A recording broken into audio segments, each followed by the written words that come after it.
stuck in my teeth, Chinese blues.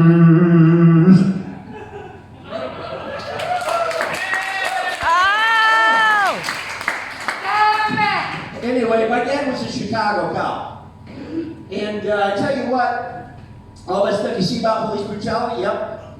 Not a lot of touchy-feely stuff in our house, I tell you. And I remember one time my dad, I was like 12, and we went to the supermarket or something, and he parked in a handicap spot. And that was the most egregious thing I'd seen in my young life up until that point. Man, I wanted to call Amnesty International.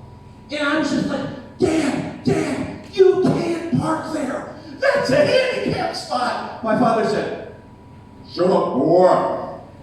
I'm handicapped, got you for a son, don't I? That's the attitude we got. I remember another time we were roughhousing. I'm one of 3 boys. Okay, I'm not 3 boys, I look like it, but I'm one of 3 boys.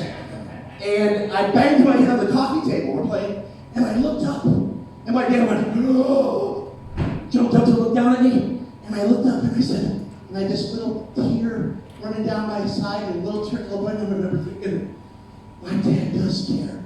He's scared that I got hurt, he does love me. And my father said, Is the coffee table okay? That was expensive. You'll heal. If not, your mother and I can make another one that looks just like you for free. It's kind of hard on her, but it's only a minute, maybe a minute and a half on my day. He got better when we got older, though. He's retired. Now my brother has 3 kids. And he got divorced and he got the children. And he actually moved next door to my dad, so my dad helps watch the kids. One of them's a 16-year-old girl. And in America, you can drive when you're 16. So she's dating. So this boy comes to the house to pick her up. My dad's sitting in the living room with a shotgun shell. Okay?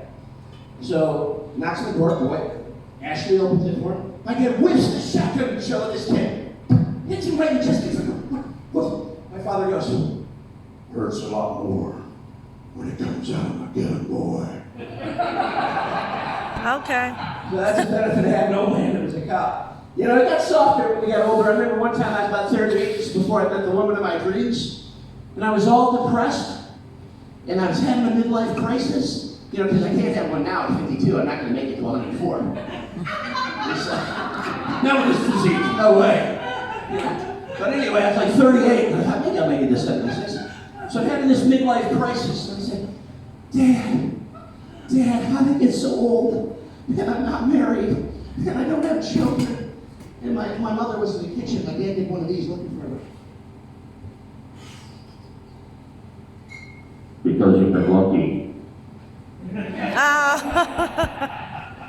So anyway, I'm a father now. And I have to tell you that I'm doing a hell of a job. I'm getting ready to accept my Father of the Year award.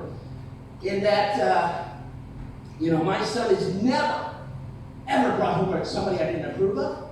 He's never been in trouble at school. He's never done drugs. He's never done anything that I was afraid of, that made me feel uncomfortable. And he just turned 3, so I think I'm out of the woods. But I'm Matt McQuinley. Thanks, you've been great.